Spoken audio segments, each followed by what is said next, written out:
हन्ताळं नमो सिद्धाळं नमो आयर्याळं नमो ओज्झायाणं नमो लोये सव्यसाहोणं।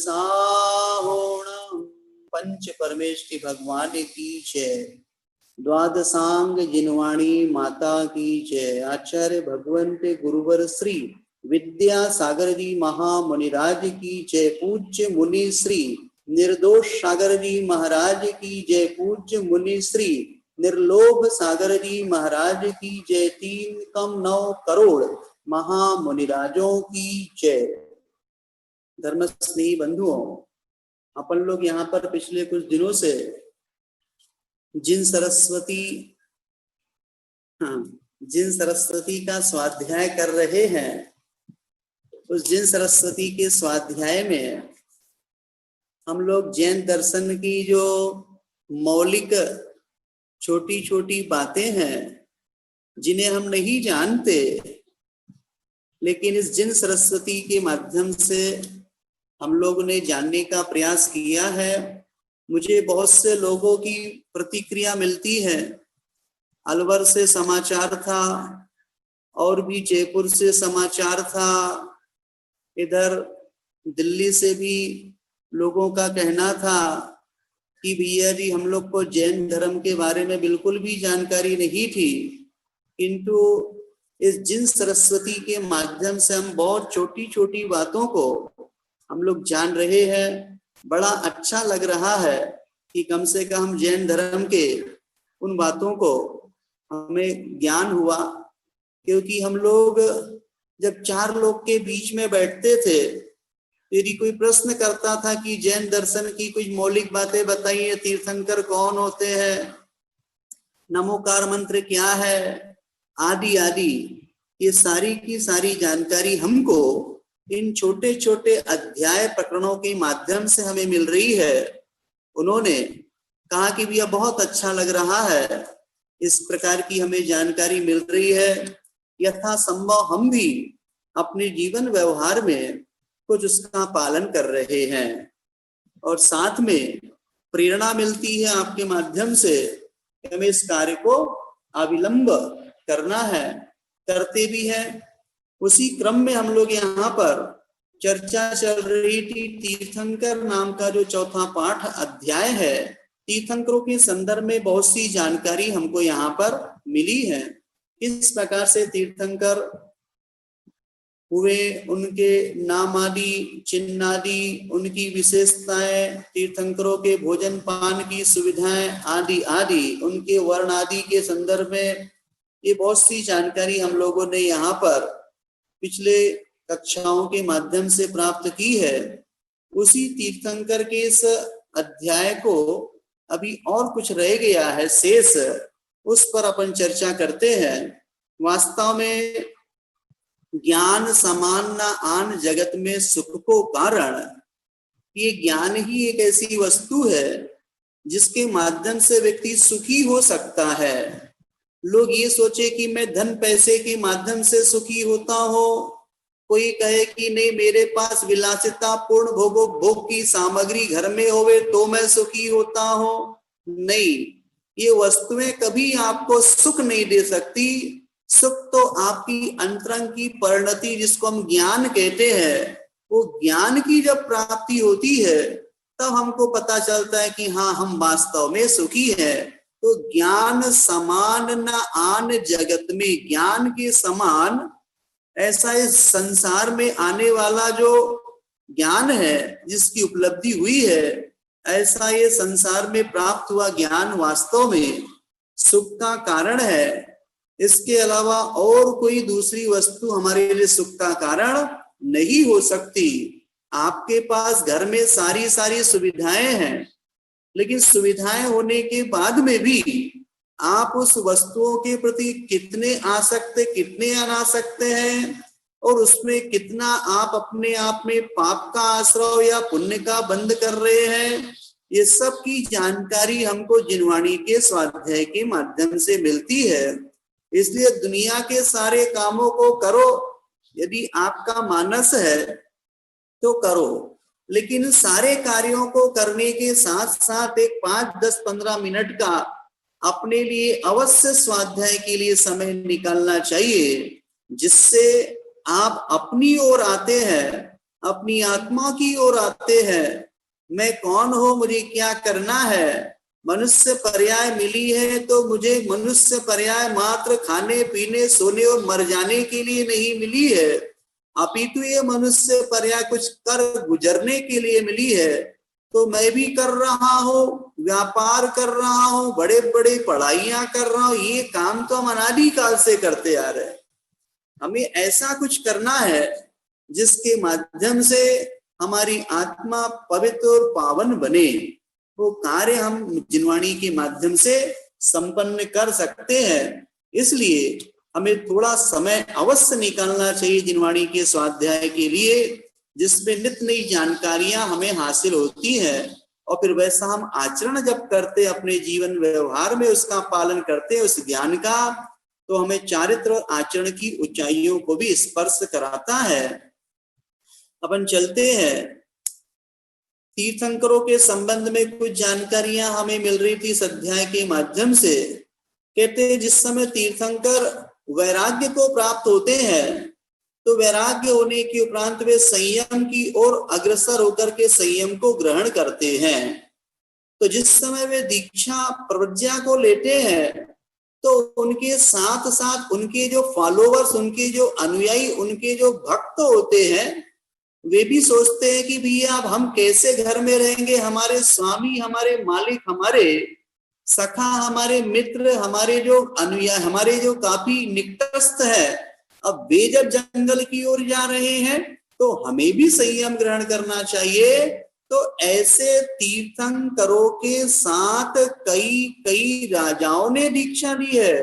तो कौन से तीर्थंकर के साथ कितने राजाओं ने दीक्षा ली है, ऐसा प्रश्न उठने पर आपके पास उत्तर ये होना चाहिए कि हम लोग यहाँ पर आदिनाथ भगवान की चर्चा करते हैं कि आदिनाथ भगवान जब दीक्षित हुए तो उनके साथ 4000 राजाओं ने दीक्षा ग्रहण की।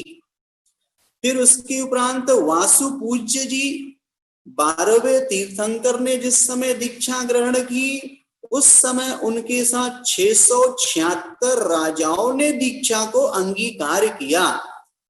फिर साथ में मल्लीनाथ 19वें तीर्थंकर और पार्श्वनाथ जी ऐसे 23वें तीर्थंकर, इन्होंने जब घर छोड़ा, इन्होंने वैराग्य प्राप्त किया, संयम धारण किया, तो इनके साथ 300 राजाओं ने भी अपने घर परिवार परिग्रह का त्याग किया और अपने स्वामी तीर्थंकर की ऐसे संयम के मार्ग पर वो भी चले और ये भी चले।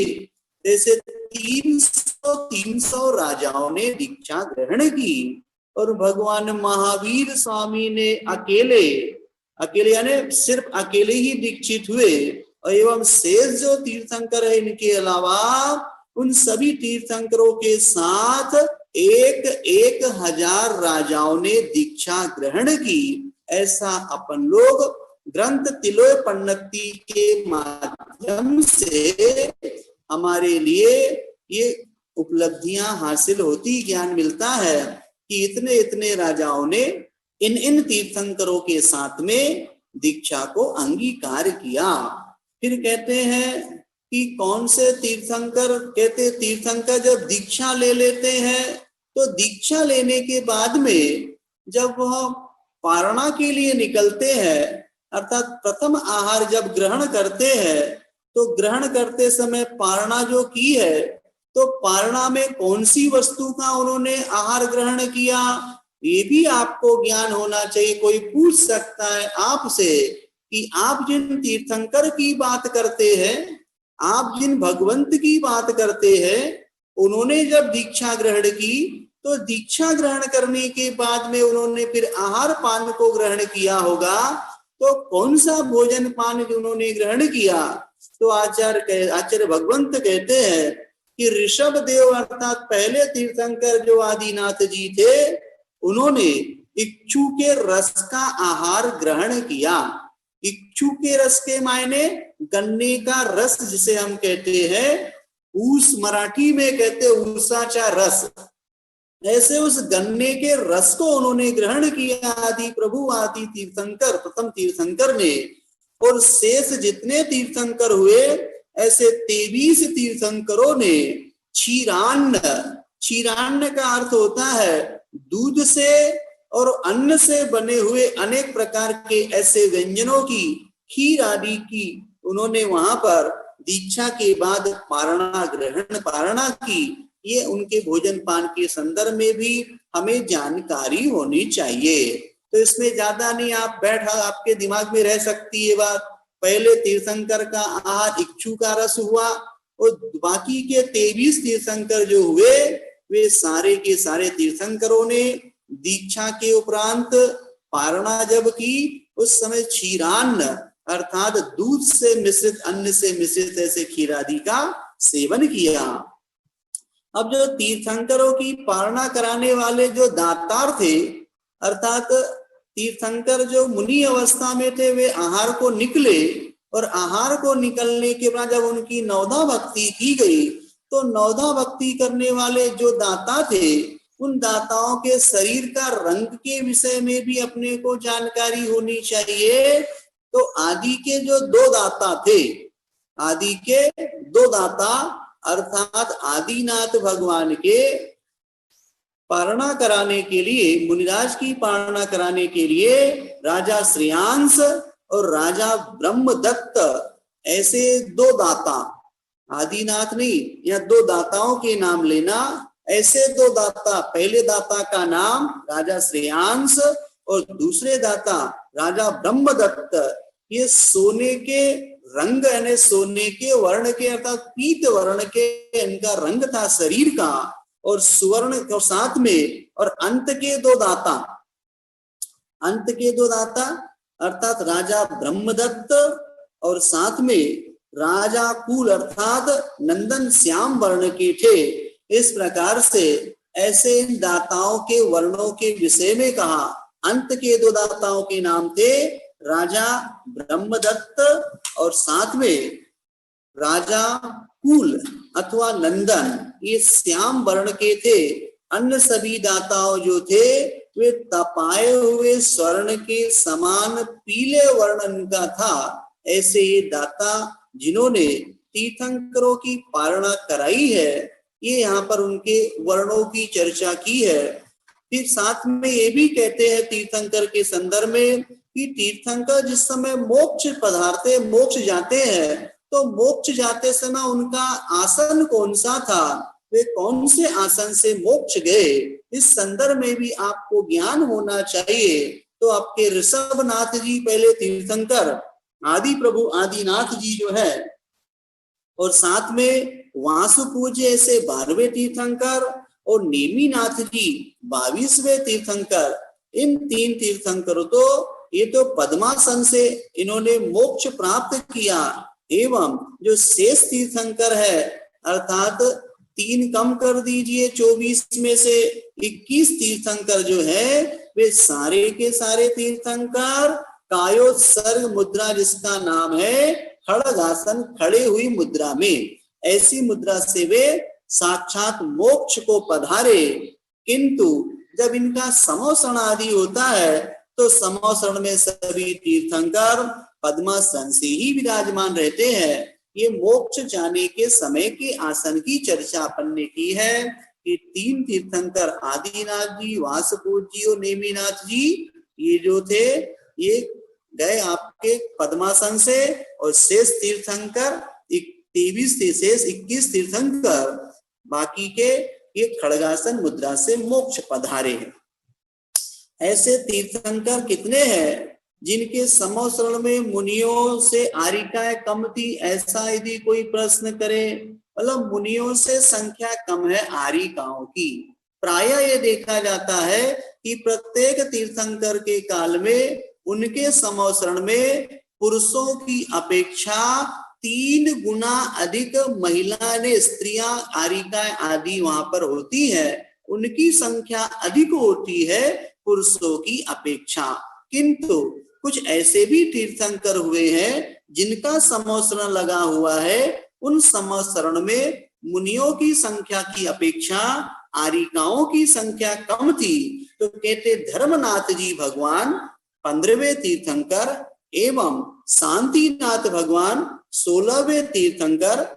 इन तीर्थंकर के समोसरण में मुनियों से आरिकाओं की संख्या कम थी, ये यहाँ पर जानना। अर्थात दो तीर्थंकरों के समोसरण में मुनि की अपेक्षा आरिकाओं की संख्या न्यून थी, कम थी। फिर तीर्थंकरों के समोसरण का विस्तार भी होता है। कौन से तीर्थंकर का कितना बड़ा समोसरण था भैया? तो कहते ऋषभनाथ जी का 12 योजन।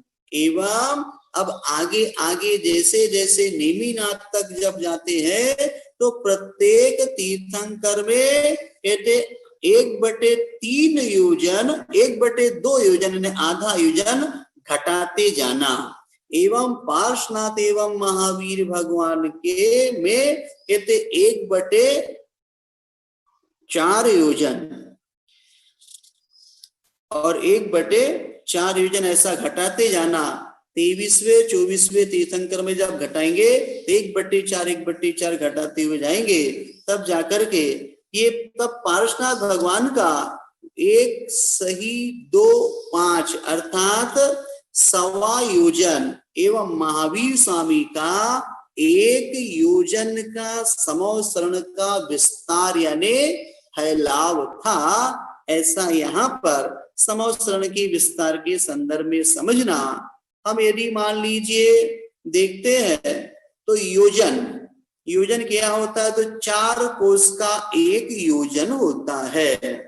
4 कोस किसे कहते हैं? तो कहते हैं कि मील, अर्थात 2 मील का 1 कोस होता है। 2 मील का 1 कोस, 4 कोस का 1 योजन। ऐसा जब हम गणित करते हैं तो यहाँ पर हमारे लिए 1 कोस के मायने होता है 1.5 किलोमीटर और 1 मील अर्थात 1 योजन में 12 किलोमीटर। इतना बड़ा विस्तार वहां पर पहले तीर्थंकर जिनका नाम था आदिनाथ जी, उनका 12 योजन का विस्तार था समोसरण का। तो 12 योजन का मतलब हो गया, अब लगा लीजिए यहाँ पर 1 योजन बराबर 12 किलोमीटर और 12 योजन को फिर आप लगा लीजिए 12 से, तो कितना बड़ा समोसरण हो गया होगा आदिनाथ जी का। फिर अगले अगले तीर्थंकरों में अब आधा आधा आपको क्या करना है? नेमिनाथ तक वहां पर प्रत्येक तीर्थंकर में आधा आधा योजन घटाते जाना है। 12 योजन आदिनाथ जी का था, आधा योजन कम कर देना, 11.5 योजन जो है वो अजितनाथ जी का। फिर आधा योजन कम करना, 11 योजन का शंभोनाथ जी का। ऐसे आधा आधा योजन घटाते घटाते हम नेमिनाथ भगवान तक पहुंचते हैं। इस प्रकार से यहाँ पर ये भगवान की समोसरण के संदर्भ में यहाँ पर चर्चा की। उनके समोसरण का विस्तार कितना होता है इसका भी हमको ज्ञान होना जरूरी है। साथ में कौन से तीर्थंकर, किन तीर्थंकरों ने योग निरोध करने के लिए कितने दिन पहले समोसरण को छोड़ा? समोसरण छोड़ने का मायने ये है कि जिस समय तीर्थंकर प्रभु मोक्ष को जाने वाले होते हैं तो मोक्ष को जाने के पहले जो कार्य चल रहा था उस समोसरण को छोड़ करके योग निरोध करना, अर्थात अपने यहाँ पर जो काय की चेष्टा हो रही थी शरीर संबंधी और जो वचनगत प्रवृत्तियां हो रही थी उसको भी वे क्या करते हैं? उस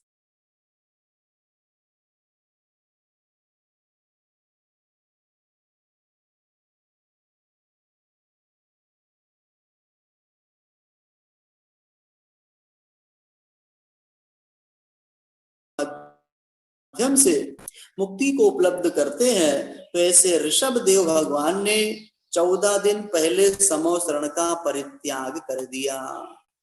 फिर उसके महावीर स्वामी जी ने 2 दिन पहले समो शरण को छोड़ा और साथ में शेष सभी तीर्थंकरों ने 1 माह पहले समो शरण का त्याग किया और योग निरोध किया। इस प्रकार से ये योग निरोध करने के लिए समो शरण को उन्होंने छोड़ दिया था। तो इन तीर्थंकरों ने इतने इतने दिन पहले योग निरोध की इस प्रक्रिया को संपन्न किया। ये यहाँ से जानना। सबसे कम समय में कौन से तीर्थंकरों को केवल ज्ञान हुआ था? हाँ, 24 तीर्थंकर हुए हैं। कोई कल बहुत कम समय में केवल ज्ञान को प्राप्त कर लिया। तो कहते मल्लीनाथ भगवान को मात्र 6 दिनों में केवल ज्ञान हुआ था। दीक्षा ली और दीक्षा लेते ही 6वें दिन उनको केवल ज्ञान की प्राप्ति हो गई। आदिनाथ जी को तो कहते हैं कितना वर्ष लग गया? 84 लाख पूर्व की उनकी आयु थी और 83 लाख वर्ष पूर्व तक तो क्या रहे? छद्मस्त अवस्था मेरे बाद में दीक्षा आदि ली। बहुत लंबा उनके लिए वहां पर काल हो गया। फिर कहते कौन से तीर्थंकरों को सबसे अधिक दिनों में केवल ज्ञान हुआ था? तो कहते ऋषभ देव को 1000 वर्ष में केवल ज्ञान हुआ। कितने वर्ष में? 1000 वर्ष लग गए। सबसे कम मल्लीनाथ जी 6 दिन में केवल ज्ञान, अर्थात छद्मस्त रह करके सीधे केवल ज्ञान उनको 6वें दिन में हो गया। और भगवान महावीर स्वामी, भगवान आदिनाथ जी, इनको 1000 वर्ष तक उस मुनि अवस्था में रह करके छद्मस्त रहे, तब जाकर के उनको केवल ज्ञान हुआ। सबसे कम गणधर, अब गणधरों की भी चर्चा करते हैं। तीर्थंकरों की वाणी जो कीर्ति है उसको दिव्य ध्वनि कहते हैं। दिव्य ध्वनि को झेलने या दिव्य ध्वनि को उपलब्ध करने की क्षमता गणधरों के पास में होती है। और गणधर जो होते हैं वो तीर्थंकरों के ही गणधर होते हैं। साथ में सामान्य तीर्थंकर सामान्य जो केवली होते हैं उनके गणधर की कोई व्यवस्था नहीं है। उनकी वाणी खिरने का कोई नियम नहीं है, और खिर भी जाए तो उनकी वाणी खिर सकती, बाधा नहीं है। वे सामान्य केवली हैं, इसलिए उनके लिए गणधर की कोई व्यवस्था नहीं है। गणधर एक विशेष ऐसे रिद्धि संपन्न गणधर परमात्मा कहलाते हैं जो तीर्थंकरों के ही हुआ करते हैं। उनमें कौन से तीर्थंकर के कितने गणधर हुए हैं? तो सबसे कम गणधर यदि हुए हैं तो मात्र 10 गणधर पार्श्वनाथ भगवान के हुए। ऐसे पार्श्वनाथ भगवान के 10 गणधर हुए हैं। और सबसे अधिक गणधर यदि हुए हैं तो वे हुए हैं, सबसे अधिक गणधर सुमतिनाथ भगवान के 116 गणधर उनके थे। कितने थे? 116 गणधर थे। 5वें तीर्थंकर सुमतिनाथ भगवान के। सभी तीर्थंकरों के कुल कितने गणधर हो गए? तो 24 तीर्थंकर हो गए। सबके अपने अपने गणधरों की संख्या थी। तो उसमें जैसे आदिनाथ जी के 84 गणधर थे, उसी प्रकार और क्रम से ऐसे सभी तीर्थंकरों के गणधरों की जब गणना करते हैं तो 1452 गणधर कुल 24 तीर्थंकरों के हुए। इस वर्तमान अवसरपणी में आदिनाथ जी से लेकर के महावीर भगवान तक जो 24 तीर्थंकर हुए, उन 24 तीर्थंकरों में प्रत्येक तीर्थंकरों के काल में उनके अपने अपने गणधर थे। ऐसे गणधरों की कुल संख्या 24 तीर्थंकरों के काल में उन 24 तीर्थंकरों के जो गणधर हुए वे कुल संख्या उनकी 1452। ऐसे ये 1452 गणधर हुए हैं। सबसे ज्यादा शिष्य मंडली रहता भी है, किसके शिष्य सबसे ज्यादा है? तो कौन से तीर्थंकर के हैं? तो कहते सबसे अधिक शिष्य मंडली यदि किसी की थी तो पद्मप्रभ छठवें तीर्थंकर पद्मप्रभ भगवान की सबसे अधिक शिष्य हुए, जिनकी संख्या 3,30,000 थी। कितनी संख्या? 3,30,000 ऐसी संख्या छठवें तीर्थंकर की शिष्यों की हुई है। तीर्थंकरों के सहस्र नामों से स्तुति किसने कहां पर की है? तो कहते हैं कि भगवान की स्तुति करते हैं। कौन करते हैं? इंद्र करते हैं। सौधर्मेंद्र जो है वो तीर्थंकरों की स्तुति करते। केवल ज्ञान होने के बाद समव शरण में इंद्र के द्वारा, सौधर्मेंद्र के द्वारा भगवान की 1000 नामों से स्तुति की जाती है। अपन लोग पढ़ते हैं प्रतिदिन, पढ़ना चाहिए जो नहीं पढ़ते हैं। जिन सहस्त्र नाम स्तोत्र है जिनसेन महाराज का, आप लोगों को अपने दैनंदिन जीवन व्यवहार में प्रतिदिन उस जिन सहस्त्र नाम का पाठ अवश्य करना चाहिए। जैसे आप लोग भक्तामर जी का पाठ करते हैं, उसी प्रकार सहस्त्र नाम का पाठ करने से भी बहुत उपलब्धियां हासिल होती है। वर्णी जी ने अपनी मेरी जीवन गाथा में एक प्रसंग लिखा या सुना था हमने। कहते हैं कि गणेश प्रसाद जी वर्णी जी जब बनारस में पढ़ा करते थे, साधुवाद महाविद्यालय आदि तो बाद में स्थापित हुआ, बनारस में जब पढ़ा करते थे तो बनारस में पढ़ते समय उस समय वे ब्राह्मण विद्वानों के साथ वहां पर अध्ययन किया करते थे और वहां की उन्होंने परीक्षा भी दी है। तो कहते हैं कि पढ़ते पढ़ते जब उस समय परीक्षा का समय आया तो परीक्षा के कुछ दिन पहले ही उनका स्वास्थ्य बिगड़ गया। स्वास्थ्य बिगड़ने पर वे बनारस छोड़ करके वापिस बुंदेलखंड एमपी पहुंच गए और वहां पे स्वास्थ्य लाभ लिया, किंतु स्वास्थ्य में इतनी जल्दी सुधार नहीं हुआ, काफी समय लग गया उनको और परीक्षा सामने आ गई। उन्होंने सोचा चलो भाई अपन परीक्षा तो दे देते हैं, पढ़ाई इतनी विशेष नहीं हो पाई थी उनकी अस्वस्थता की वजह से। और कहते जिस दिन वो परीक्षा देने के लिए जा रहे थे तो उन्होंने उस समय जिन सहस्त्र नाम का पाठ किया कि चलो परीक्षा देने से पूर्व में इसका पाठ करते हैं। और जिन सहस्त्र नाम के पाठ करने से ऐसे उनके पुण्य का संपादन विशुद्धि बढ़ी, उनका क्षेम बढ़ा कि जो पूर्व में पढ़ा हुआ उनका जो विषय था स्कूली शिक्षा आदि का उनका, वो सारा का सारा जब पेपर दे करके आए, वो पेपर दे करके आने के बाद जब उसका रिजल्ट आया तो रिजल्ट में अव्वल नंबरों से वे पास हुए।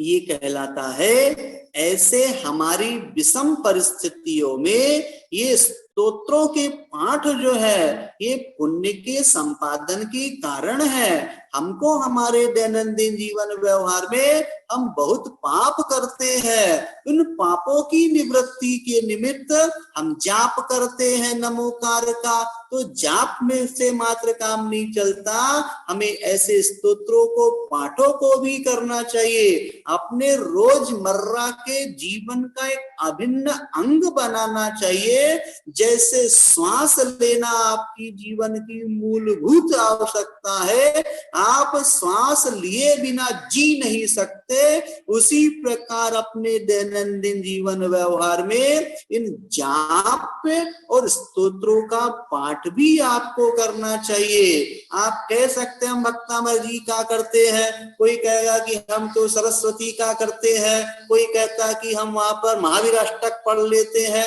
बहुत अच्छी बात पढ़ते हैं, किंतु सहस्र नाम का पाठ करने से एक अलग विशुद्धि होती है, क्योंकि आप भगवान के 1008 नामों का अपनी जबान से स्मरण कर रहे हैं। जब एक बार नाम लेने से हमारे कर्मों का नाश हो जाता है, और एक नहीं ऐसे हजारों कर्म, असंख्याते कर्म निकल जाते हैं, तो जब हजार हजार नाम प्रभु के आप लोगे तो कितने नहीं आपके कर्म कट जाएंगे, इसका भी हमको ध्यान रखना चाहिए। ऐसे सहस्र नाम का पाठ आप 24 घंटे में जब आपको समय मिले, विशुद्ध भावना के साथ शुद्धि के वस्त्र आदि पहन करके, यदि आप अपने घर में शुद्धि के स्थान पर बैठ करके पढ़ते हैं, उससे विशेष लाभ आपको मिलता है। इसलिए उसको पढ़ने का प्रयास करना चाहिए। क्योंकि संस्कृत में लिखा हुआ है, तो संस्कृत की रचना को धीरे धीरे यदि कोई आपके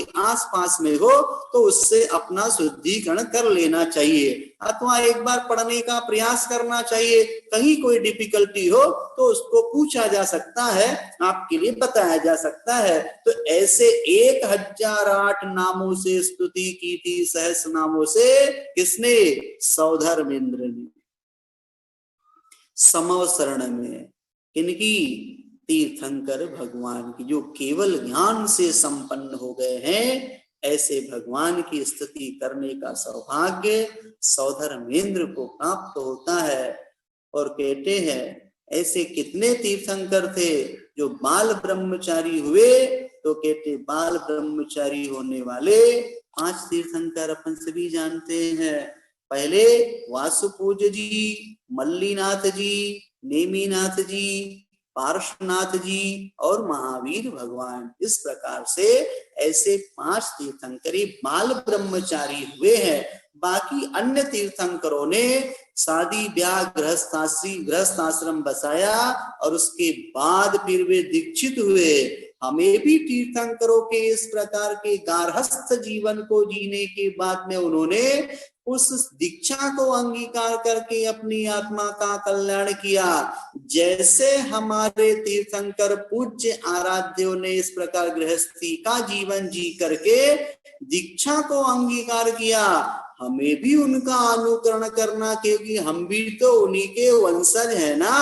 आखिर हम आए कहां से हैं? हमारी परंपरा उन्हीं की परंपरा के तो है। इसलिए हमारा भी दायित्व बनता है कि हम भी अपने दैनंदिन जीवन व्यवहार में, ठीक है आपने गृहस्थी बसा ली, ठीक है आपके सामने बच्चे आदि जिम्मेदारियां हैं, कोई बात नहीं, आप गृहस्थी को अच्छे से व्यवस्थित अपने कर्तव्य का निर्वाह धर्म ध्यान पूर्वक कीजिए। और फिर जीवन के अंतिम क्षणों में हमें भी गार्हस्थ जीवन का परित्याग करके उस संन्यास मार्ग का अवलंबन लेकर के दीक्षा को ग्रहण करके अपनी मनुष्य पर्याय को सार्थक करना चाहिए। यदि आप इस प्रकार का कार्य करते हैं तो आप तीर्थंकर के वंशज कहला सकते हैं, और यदि आप इस प्रकार का कार्य नहीं करते हैं तो आप तीर्थंकरों के कुल में तो जन्मे, किंतु उनके कुल में जन्म लेने के बाद भी आपने उनकी बात को नहीं माना, जिसका फल भुगतना पड़ा था मारीच के जीव को। वो मारीच का जीव जो था आदिनाथ जी के बेटे, जिनका नाम भरत सम्राट है, उन भरत सम्राट के बेटे का नाम मारीच था कहते हैं। और मारीच ऐसा हुआ कि जिसने जन्म तो लिया आदि भगवान के कुल में, लेकिन कहते हैं कि उसने आदि प्रभु की बात ही नहीं मानी, अपना अलग से झंडा लगाया, और ऐसा झंडा लगाया जिसको मिथ्यात्व का झंडा कहते हैं। हम अपनी दुकान अलग लगाएंगे, और अपनी दुकान अलग लगा करके उन्होंने अपने खोटे मिथ्या मतों का प्रचार प्रसार किया, किंतु अंत तो गत्वा उस मारीच के जीव को भी वही अनुकरण करना पड़ा, जो अनुकरण उनके दादा, उनके पिता, उनके और चाचा ताऊ आदि ने किया था। अंत तो गत्वा भगवान महावीर बन करके वे मारीच का जीव ही महावीर बने, और 24वें तीर्थंकर बन करके आज हम सभी के शासन देवता के रूप में वे पूजे जाते हैं। इसलिए हमारा भी दायित्व बनता है कि हम यदि तीर्थंकरों के कुल में जन्मे हैं तो हमें भी गृहस्थी यदि बसा ली है तो गृहस्थी बसाने के बाद हमारे जीवन में संयम, संन्यास, वैराग्य दीक्षा आदि की उपलब्धि अवश्य होनी चाहिए, तो जाकर के आपकी मनुष्य पर्याय सार्थक मानी जाएगी। अन्यथा आप तो ऐसे जी रहे हैं और नहीं संयम ग्रहण करते हैं तो आपका जीना मरना कोई काम का नहीं है। इस प्रकार से यहाँ पर अपन तीर्थंकरों की चर्चा चल रही थी कि तीर्थंकरों में 5 बाल ब्रह्मचारी तीर्थंकर हुए हैं। 3 पदवियों से विभूषित भी कुछ तीर्थंकर हुए हैं, जैसे 16वें शांतिनाथ जी, 17वें कुंतुनाथ जी, 18वें अरनाथ जी। ये तीनों तीर्थंकर भी पदवी के धारी थे, ये चक्रवर्ती पद के भी धारी थे और ये कामदेव पद के भी धारी थे। ऐसे तीन पदों से सुशोभित ये आत्माएं हुई हैं जिन्होंने अपनी आत्मा का कल्याण किया, जिनके पास सारे वैभव सुविधा संपन्नता थी, किंतु फिर भी सारी वैभव सुविधा संपन्नता को उन्होंने परित्याग किया और फिर अपने लिए आत्मा की उपलब्धि के निमित्त ऐसे घर गृहस्थी को त्याग करके संन्यास को अंगीकार किया, दीक्षा को ग्रहण की, कर्मों को काट करके वे फिर निर्वाण को प्राप्त हुए। और हमारे लिए ऐसे 16वें 17वें कुंत और 18वें ऐसे शांति कुंत अरनाथ भगवान के रूप में, पूज्य के रूप में वे उपलब्ध हुए हैं। तो हमें भी इस प्रकार से अपने जीवन में इनका अनुकरण करना चाहिए। जितने अंशों में हो उतने अंशों में संयम को अवश्य ग्रहण करना चाहिए। प्रतिदिन आप लोग छोटा छोटा नियम लेते हैं, मुझे बड़ी खुशी होती है कि आप लोग इन नियमों को लेकर के प्रतिदिन उसका यदि प्रतिपालना करते हैं, बहुत अच्छी बात है। यही छोटे छोटे नियम जो है आगे चल करके आपके लिए एक बड़े संयम के रूप में बन सकते हैं। इसलिए इन छोटे छोटे नियमों को प्रतिदिन पालने का हमको प्रयास अवश्य करना चाहिए। यही प्रयास जो है हमारे लिए मुक्ति का कारण बनता है। आज आप लोग के लिए नियम ये है कि आज आपको 15 मिनट के लिए मौन रहना है, सभी लोगों के लिए, ठीक है? ये नियम है। आगे चलते हैं। कौन से तीर्थंकर हुए जिन पर मुनि अवस्था में उपसर्ग हुआ था? तो कहते हैं सुपार्श्वनाथ जी 7वें तीर्थंकर, 23वें पार्श्वनाथ जी और 24वें महावीर भगवान, इनके ऊपर उपसर्ग हुआ। उपसर्ग किसे कहते हैं? उपसर्ग के मायने ये है कि जैसे मान लीजिए कोई पूर्व जन्म का बैरी होवे, तो वो बैरी कई प्रकार की हमारे साथ में दुष्चेष्टाएं, खोटी घटनाएं हमारे साथ में करता है। जैसे पार्श कुमार मुनिराज के संदर्भ में अपन लोग जानते हैं कि वो पूर्व जन्म का बैरी जो था संबर नाम का देव बन करके आया और ओले सोले पत्थर पानी उनके ऊपर बरसाए, किंतु उस उपसर्ग को भी उन्होंने समता के साथ सहन किया। तब कहीं जाकर के केवल ज्ञान की उनको प्राप्ति हुई। ये केवल ज्ञान की प्राप्ति कैसे हुई है? उनको समता की वजह से हुई है। हम भगवान के चरित्रों को तो पढ़ लेते हैं, किंतु पढ़ने के बाद तो अपने जीवन में हमको लगाना चाहिए। जैसे भगवान ने अपने जीवन व्यवहार में समता को प्रश्रय दिया, उसी प्रकार हमें भी अपने दैनंदिन जीवन व्यवहार में कई प्रकार की घटनाएं हमारे जीवन व्यवहार में घटती बढ़ती रहती है। उन परिस्थितियों में पेशेंस हमको रखना चाहिए, धीरता के साथ काम करना चाहिए, समझदारी और विवेक के साथ काम करना चाहिए, धर्म के साथ काम करना चाहिए, जिससे आपका जीवन उज्जवल बन सकता है। हम तीर्थंकरों को पढ़ तो लेते, समता की बात कर लेते, सहिष्णुता की बात कर लेते, धैर्य की बात कर लेते हैं, किंतु जब हमारे जीवन में किसी प्रकार की कोई अनहोनी कोई घटना घट जाती है, उस समय हम विह्वल हो जाते हैं और अपने धैर्य अपने पेशेंस को खो देते हैं,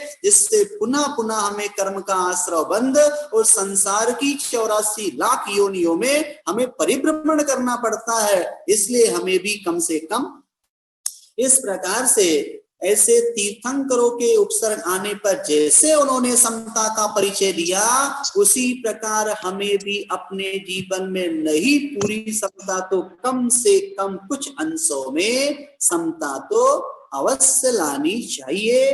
हमें समझदारी से काम करना चाहिए। 3 पदवियों से विभूषित तीर्थंकरों की चर्चा के बाद में यहाँ कहते हैं, जिसने तीर्थंकर प्रकृति का बंध किया वो जीव किस भाव में मोक्ष चला जाएगा।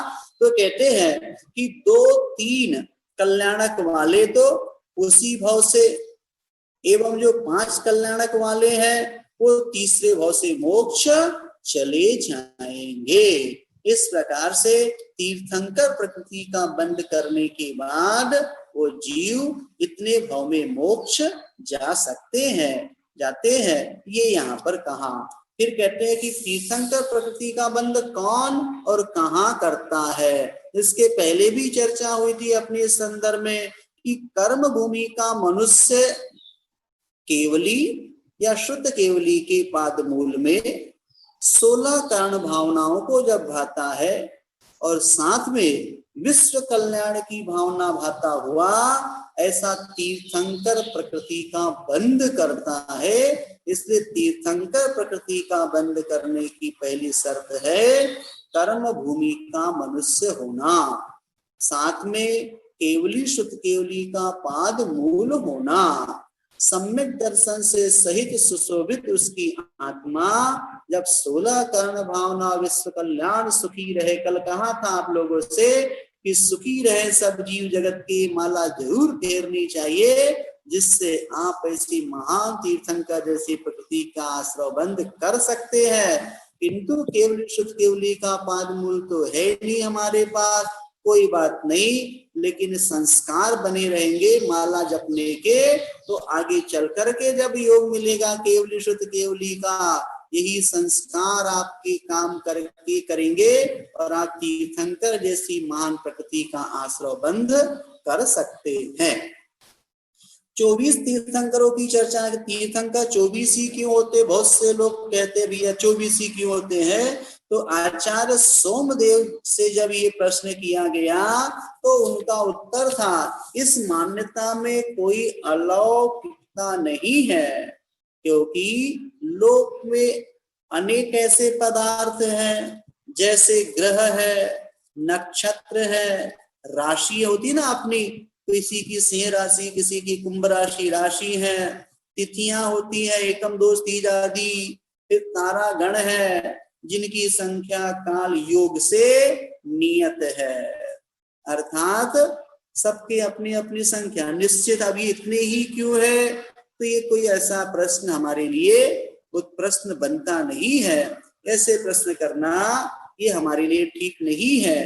तीर्थंकर सर्वोत्कृष्ट होते हैं, अतः उनके जन्म काल योग भी कहते विशिष्ट उत्कृष्ट ही होना चाहिए, या होते हैं। ज्योतिषाचार्यों का भी इस प्रकार का मत है कि एक कल्प के दुष्मा सुषमा काल में ऐसे उत्तम काल योग 24 ही पढ़ते हैं। तो ऐसा उन्होंने इस प्रकार से उसका मेल बैठा दिया कि दुष्मा सुषमा जो काल है, उस दुष्मा सुषमा काल में उत्तम काल योग 24 ही पढ़ते हैं, जिनमें तीर्थंकरों का जन्म होता है, या हो सकता है विष्णु के भी 24 अवतार होते हैं। बौद्धों में भी कहते हैं उनके यहाँ भी 24 बुद्ध हुए हैं, और ईसाइयों ने भी 24 ही पुरखे स्वीकार किए हैं। इसलिए हमारे यहाँ भी ऐसी कोई बात नहीं कि 24 ही क्यों होते हैं, तो 24 तीर्थंकर हुआ करते हैं, ऐसा अपने को जानना चाहिए। साथ में 30-24 के 720 तीर्थंकर कैसे हो सकते हैं, तो हाँ 720 तीर्थंकर भी इस प्रकार से हो जाते हैं, उनकी भी संख्या अपने को जानना चाहिए। बहुत से लोग प्रतिदिन अर्घ चढ़ाते हैं, द्रव्य आठो जो लीना है, अर्घ कर में नवीना है, पूर्णता पाप छीना है, भानुबल जोड़ कीना है, दी पढ़ाई सरसारे क्षेत्र दसता विषे छारे, 720 जिनराजे पूर्णताम पाप सब भाजे। मैं इन 720 जिनालयों की यदि पूजा करता हूं और चढ़ाता हो, मेरे सारे पाप भाग जाते हैं। तो 720 जिने कौन से हैं, उनके संदर्भ में भी अपने को जानकारी की आवश्यकता होनी चाहिए। तो कहते हैं ढाई द्वीप पढ़ा था अपन ने सृष्टि के काल में, ढाई द्वीप कौन कौन से होते हैं। तो ऐसे ढाई द्वीप में 5 भरत क्षेत्र हैं और 5 ऐरावत क्षेत्र हैं। ऐसे 5 और 5 10 क्षेत्र हो गए। इन 10 क्षेत्रों में प्रत्येक क्षेत्रों में तीनों काल के, वर्तमान के 24 तीर्थंकर, भूत जो पीछे चला गया उसके 24 तीर्थंकर, आने वाला भविष्य उसके 24 तीर्थंकर। तो 24 24 24 3 बार जब मल्टीप्लाई करते हैं तो 24 तिया हो जाते हैं, कितने हो गए 72। तो ऐसे 72 क्या हो गए, ये 72 तीर्थंकर हो गए। और अपन ने 5 भरत और 5 ऐरावत 10 क्षेत्र हो गए। इन 72 10 क्षेत्रों को ऐसे 72 तीर्थंकरों से अपन मल्टीप्लाई गुणा करते हैं तो आपके लिए 720 तीर्थंकर हो जाते हैं। ऐसे ढाई द्वीप में 5 भरत 5 ऐरावत संबंधी, तीनों काल संबंधी तीर्थंकरों की कुल गणना जो है वो 720 होती है। ऐसे 720 तीर्थंकरों को प्रत्येक मुमुक्षु प्रतिदिन जब पूजा करते हैं तो ये अर्घ भी समर्पित करते हैं और उनको याद कर लेते हैं। हमें इस प्रकार से अपने इष्ट आराध्य को याद कर लेना चाहिए, जिससे आपका स्वाध्याय भी हो जाता है, भाव भाषणा भी लग जाती है। आपने ढाई द्वीप पहुंच गए, जम्बू द्वीप, बाद में धातकी खंड, फिर आधा पुष्करवर, एक और एक 2 आधा ढाई, ये ढाई द्वीप हो गए। ये आपके दिमाग में आ गया। फिर भरत क्षेत्र, ऐरावत क्षेत्र, ऐरावत क्षेत्र उत्तर में है, भरत क्षेत्र अपने दक्षिण में है। तो 5 भरत, जम्बू द्वीप में 1 भरत 1 ऐरावत, बाजू में गए जहां पर दूसरा द्वीप है धातकी खंड, वहां 2 भरत 2 ऐरावत हो गए। और पुष्कराल में भी उतनी ही रचना धातकी खंड जितनी, 2 ऐरावत 2 भरत क्षेत्र। इस प्रकार से आपको नक्शा भी ध्यान में आ गया, क्षेत्रों के नाम ध्यान में आ गए। 24 तीर्थंकर होते हैं, फिर 24 वर्तमान भूत भविष्य के हो गए, ये आपके ध्यान में आ गया। ऐसी पूज्य आत्माओं के लिए मैं 720 तीर्थंकरों को अर्घ समर्पित करता हूँ। ये भाव द्रव्य के साथ में आपकी प्रकार पूजा हो जाती है, तो ये भी हमको जानकारी होनी चाहिए। इस प्रकार से तीर्थंकरों के संदर्भ में अपना ये अध्याय जो है ये समाप्त होता है। इसमें बहुत सी तीर्थंकरों के विषय में आपको जानकारियां दी गई हैं। अपन आने वाले दिन कल जो है अपन समो शरण की चर्चा करेंगे, क्योंकि समो शरण का स्वाध्याय हमारा बहुत कुछ जानकारी भक्तामर स्तोत्र को पढ़ते समय, जिस समय अष्ट प्रातिहार्य की चर्चा हुई थी वहां अपन ने की है। फिर भी अपन इसको थोड़ा सा विषय देखेंगे। साथ में आज आपका नियम बताइए, आपको आज आपको 15 मिनट के लिए मौन लेकर के रखना है। प्रतिदिन की भांति जैसे मुझे प्रतिदिन मिलते हैं समाचार आपके ग्रुप में व्हाट्सएप के माध्यम से कि आप लोग आचार्य भगवंत के स्वास्थ्य लाभार्थ प्रतिदिन आप लोग माला जाप कर रहे हैं।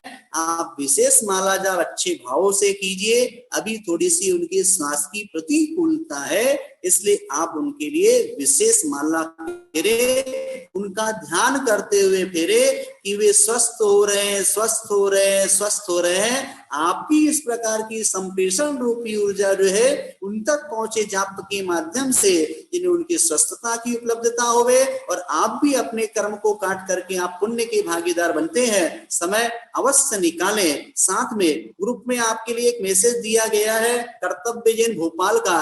यदि आप लोग जिन सरस्वती की पुस्तक को मंगवाना चाहते हैं उनसे संपर्क कर लीजिए, वो आपके लिए पुस्तक वहां से भेज सकते हैं। आप अपने हिसाब से उनसे बात कर सकते हैं।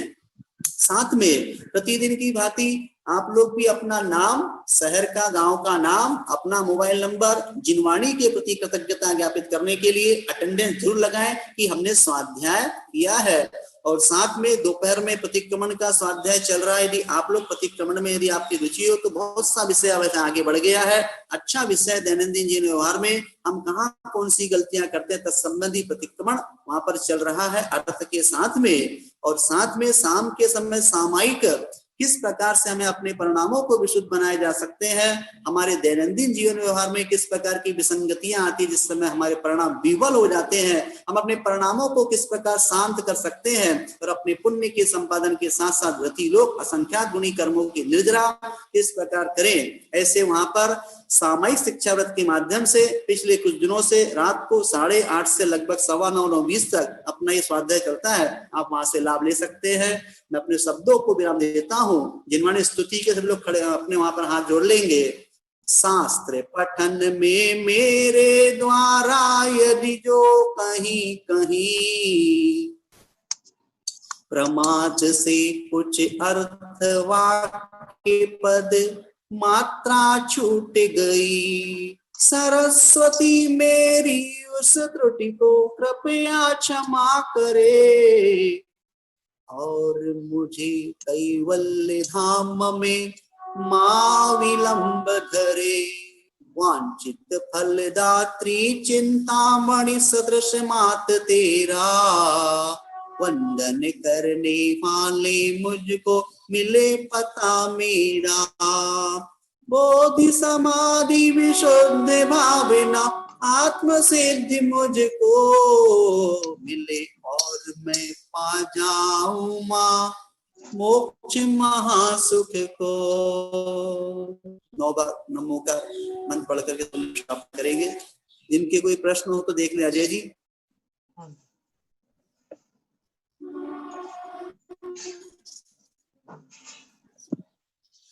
अगर कोई प्रश्न पूछना चाहता है तो अपने राइट हैंड करें, हम उनको म्यूट करेंगे भैया जी से प्रश्न पूछने के लिए।